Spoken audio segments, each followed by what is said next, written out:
Hello, and welcome to the Product Growth Lab podcast, hosted by Andrew George and Melissa Pickle. This is the podcast for creative product-based business owners who want to grow their businesses without overwhelm or massive investment.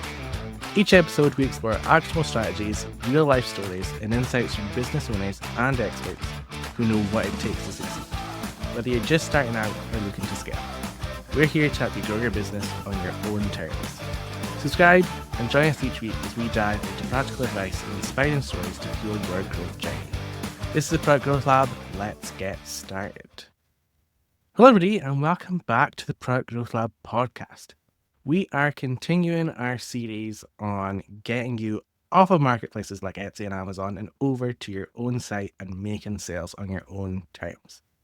In the last episode, we covered how to drive traffic, which is the one that people are probably most interested in of this whole series. So if you haven't heard that or any of our previous episodes, be sure and go back and watch all of them in this series.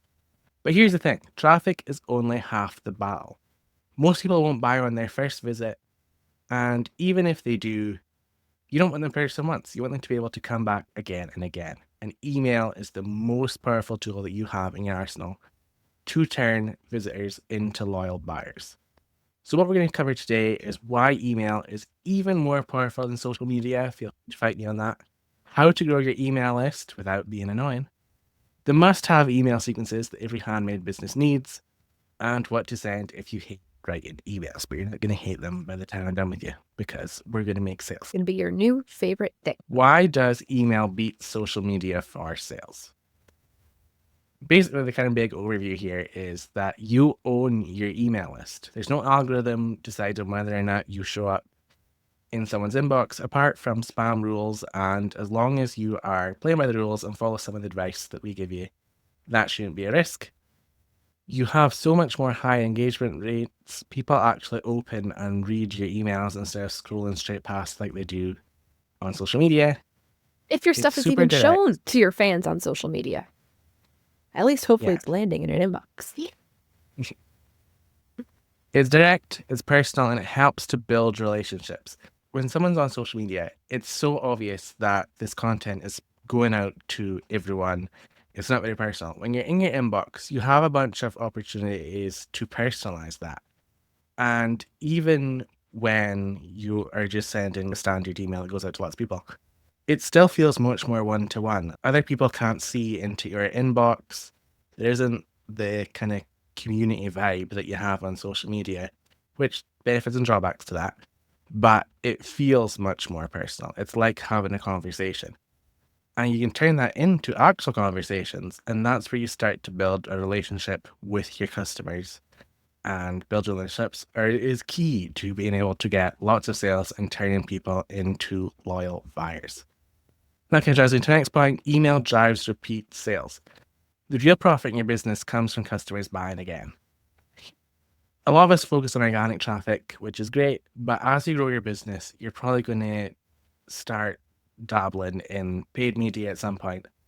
And getting that customer to buy the first time can be break even is lucky. And you can maybe make a bit of a loss on that first sale. So getting people to come and buy again and start to profit on the back end is key for a growing business. And having email, being able to talk to the people who've bought from you before and getting them to buy again is where real profit comes from. I know personally, and in a lot of the clients we work with, when they look into their stats, they're making far more sales from the email than their social media.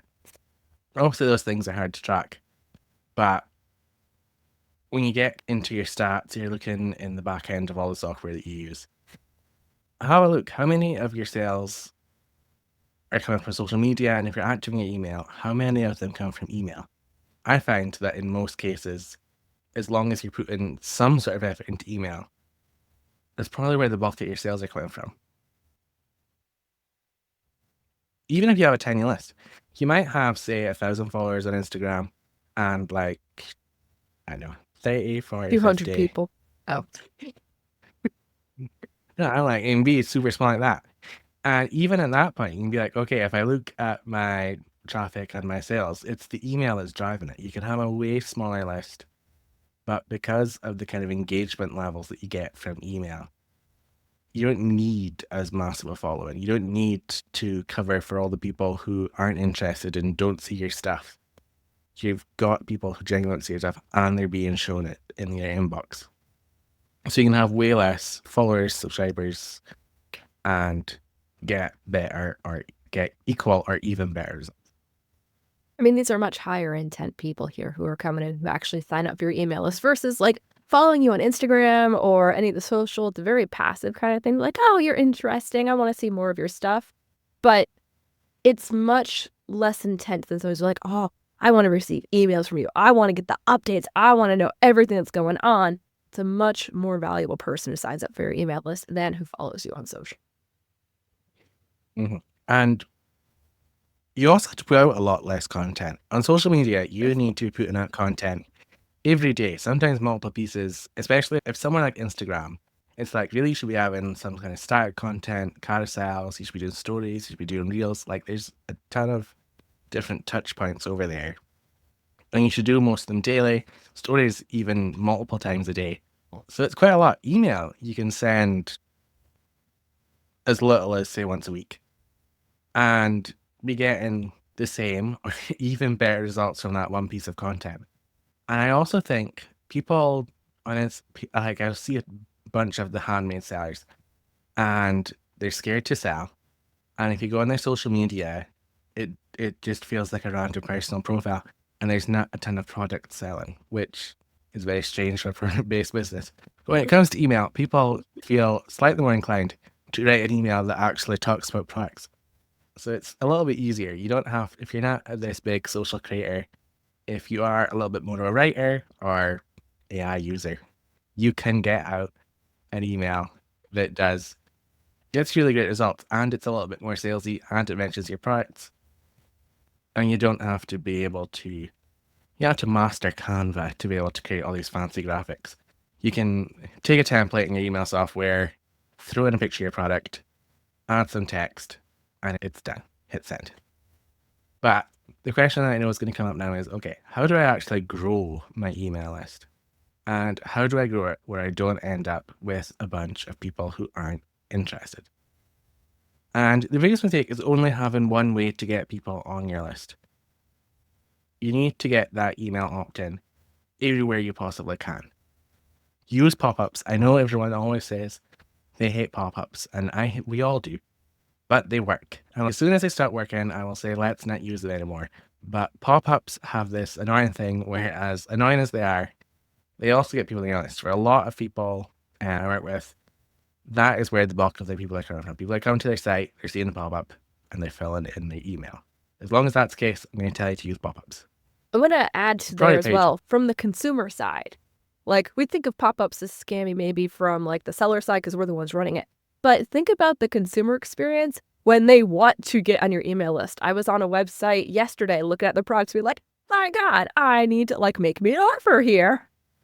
Going through their stuff, there were no pop-ups. I had to search the website to find where to put in my email to sign up for their list, and I didn't get a confirmation email, so I don't know if they even do anything. But if they can email me when they have a new product coming out, I am very likely to at least pay attention, even if I don't buy it. But yeah, so think about that from the consumer side. When they want to hear from you, you want that pop-up there for the person who's ready. Yeah. The next thing about is your product pages, and not even just product pages, pretty much every page on your site. Where can you fit in a form? You can have it as part of the page, especially if you're doing something like a blog. Like when you get to that end point, you're like, okay, your call to action, like what you want people to do can be, okay, fill in this form here. But you can also put it in the footer, and then it's just a kind of one and done. It's on every page on your site. Embed that form, have a nice catchy headline, offer them something like get 20% off your next order, get free shipping, get a free gift, get whatever it is, get my download thing, whatever it is. I can't mention post already, but social media, that is, I feel like I've not been the nicest to social media today, but social media is a great way to get people on your email list. Yeah, social media gets people on the email list, and email list is where I get the sales. I think for a lot of people, they're directly trying to get the sale from social media, and just getting people to make a purchase straight from social media feels like a little bit of an uphill battle, whereas getting someone to give their email is slightly easier. That doesn't mean I never get people to make a purchase on social media, but for the most part, I'm telling them get on the email list. On the checkout page, if you're on Shopify, this is super easy. It's as simple as tick a box, but have it where people can just tick a box. They can then tick a box as well that says, hey, email me with all your best stuff. There's countless other ways, but those are like the main ones. Let's get started. Do this, and then come over to our Facebook group. You'll find the comment in the show notes and tell us that you've done it. Take some screenshots. I like to see them. Because maybe I just tuned out when you were saying it. I don't know. Where would you put an email sign up on a product page? At the bottom? It's, if you do it in the footer, it's there on every page. But you can also have it where you have in your... I'm going to talk about Shopify. It's the thing we use, and it's the thing we recommend. So I'm just... You can do all this on all the other platforms, probably, but more complicated most of the time. But on Shopify, in your product page template, you can have it where at the bottom of that page, you have a standard, say you're doing a discount, you're like, okay, want 20% off this product? Put your email in below. Discount is the one we talk about a lot because it's the easiest to set up, and it's the one that most people are doing. But there's a ton of different ways to do this. You can do some sort of freebie. Do you have some sort of like download or a gift guide is another good one? Yeah, quizzes. I've been into quizzes a lot lately. And if you are in the kind of industry where someone has to make some sort of decision on your product, like if it's skincare because they need a kind of specific routine. If you sell something that comes in, say, different scents, you go, okay, do you like a more woodsy scent or a more floral scent? You can do a quiz to figure that out. Someone we know did kind of design stuff, and they had your design style. Yeah. If you were to talk to an interior designer, how to figure out what your style is, what you like, so that they actually understand you when you talk to them. Yeah. If you're doing anything like that, you can have that. Say, okay, if you're struggling to decide if you need the, what is it, dry skin, oily skin, other types of skin, like take the quiz and we'll figure it out. And then I'll recommend here are the 5-step routine that you need. And not only have you given them better advice and made it easier to pick it, you've also just told them to buy 5 products instead of the one they came for, which I like that. If you'll be like, and here's the bundle deal for all of them. How can you build them for you? And you can also, when you're doing things like launch a new collection, having things like wait lists where you promise things like early access, first access to stuff. If you are creating demand in your customers, if you have stuff and you launch it and it's a bit crickets, this might not work as well. But if you have stuff that sells out as soon as it comes out, and there's ways to make it where that happens, if you start talking about, hey, get on the wait list for this collection or for Black Fridays, where we talk about wait lists a lot, that can be enough of a draw in itself, and you can have that as well. So there's a ton of different ways to come up with lead magnets, and I'm sure that's an episode that will come out at some point where we dig into these in more detail. Okay, so the next thing I want to discuss is the must-have email sequences. People think the email comes down a lot to like the newsletters and having to send things every week. But if you look in the back end of any of our clients' stats, it's the automations that make the money. The one non-negotiable for any person with any sort of business in the world with an email list is a welcome sequence. You think a welcome sequence is one email long for now, and like you need something. Like Melissa mentioned, that she didn't get confirmation when she sent out someone's email list. She didn't know if it worked. She didn't know if they sent emails. Even just, hello Melissa, thanks for signing up, Andrew. Like that. That's a better welcome sequence. That's the thing. But obviously, we want to do a bit more there, and I have a ton of templates around this. Like I have a 5 email long sequence. I have a double that sequence. Like there's a ton of ways to do this.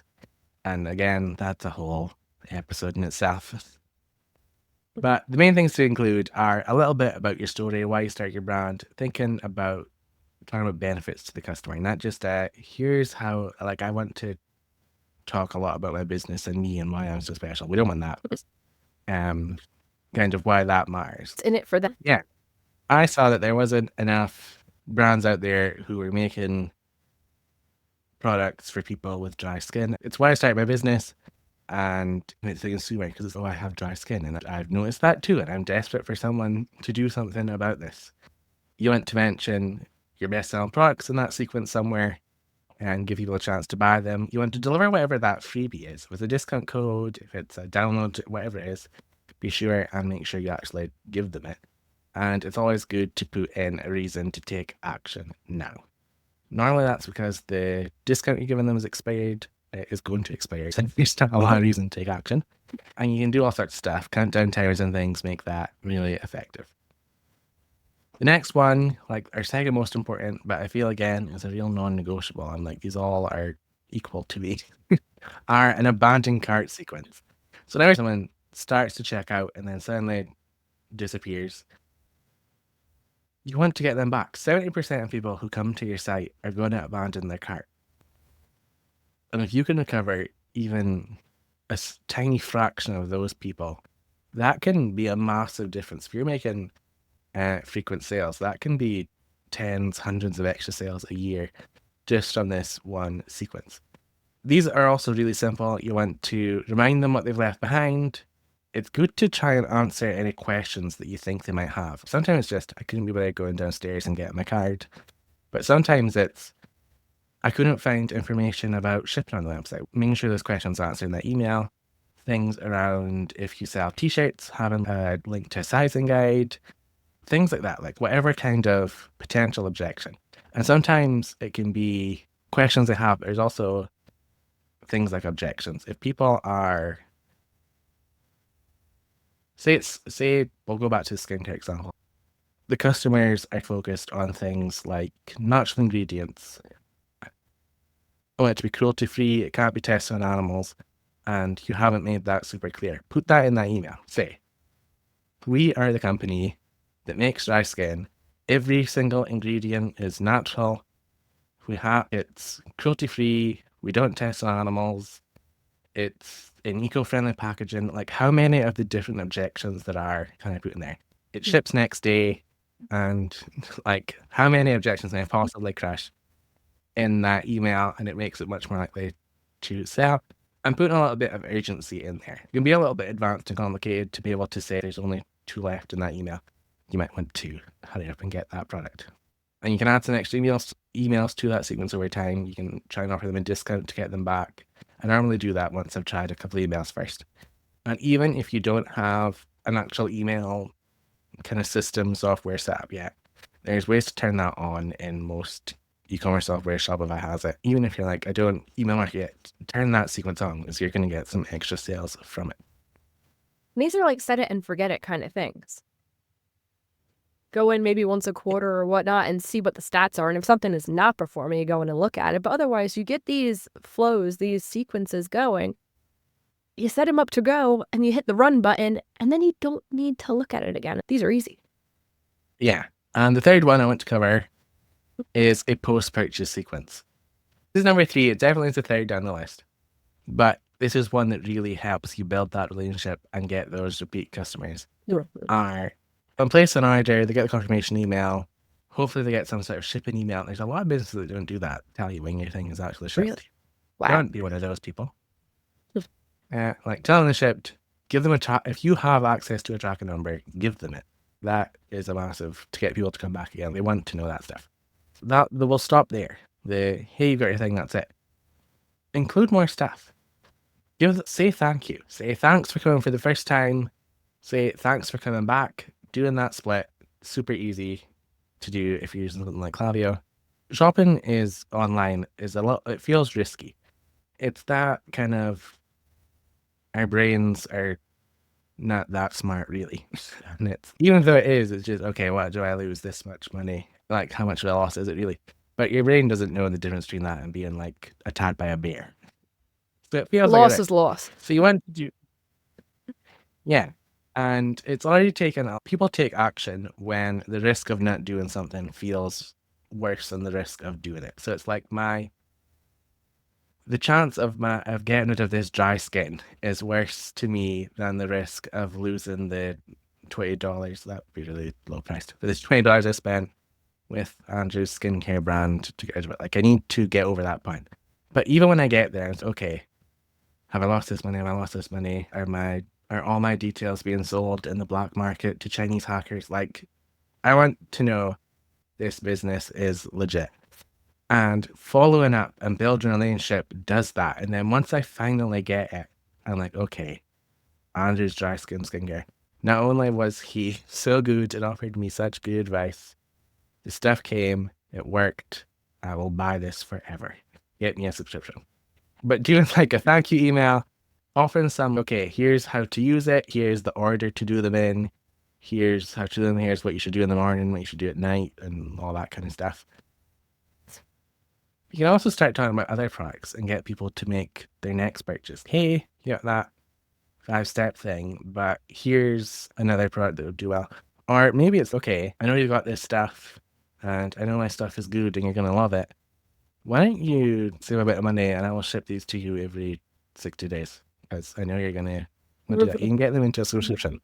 So having really strong post-purchase email sequence encourages repeat orders and it makes people happy. Even if they never come again, maybe you get them to leave a review. And even if you don't get them to do that, you make it where they don't tell all their friends that you suck. There's no drawbacks to making a good post-purchase sequence. And so get that set up and that should be easy enough to do for pretty much anyone. But if you hate sending emails, what is it that you need to send? And I'm going to say something controversial here. You don't necessarily have to send emails every week. The point of having those other automated emails in the background is, even if I get sick, I get hit by a car, I'm probably going to be able to ship anything out. But I don't know. I'm in the wheelchair packaging up the orders and I can get to the door for someone to come and pick them up. That's a fantastic email. This will still go out even if I'm just busy or want to lie in today. I know that there's some automated emails going out. There's some processes going on in the background. An email, they're still going out. Still send a newsletter at least once a week. But for those times when that just isn't going to happen for whatever reason, knowing that you have those systems set up in the background make this really easy. And you can have systems all over the place. Like if you have things like scheduled social media, so you know that there's some people getting your email list and that's building traffic. People are going to your site, they're getting a bad account. There's all sorts to it. It's having things like ads set up. They run in the background to grow your list. So it's part of a whole ecosystem of stuff. But knowing that the emails are there, you know that some stuff is going to go. I get a report every week of my email sending. And it will tell you like the total number of emails that have been sent from my email account. And if I've been active with my list, that can be like 6,000 emails or something. Then there's a week where, for whatever reason, if I get sick or I'm really busy, I'll see I didn't send an email, but there's still 200 emails went out because people are doing things in the background. There's confirmation emails for people who sign up to my list. People make purchases and that sends out emails. There's other automated things like people have been interacting, so there's a sequence to try and win them back, even when I don't physically send out a newsletter. And I know that my business, it can still run and still make some sales without me having to take any direct action. So that's why I'm like, those automations really are key. But when it comes to the newsletters, the tips are really just to think about what are you doing in your business. If you're launching new products, tell people about those products.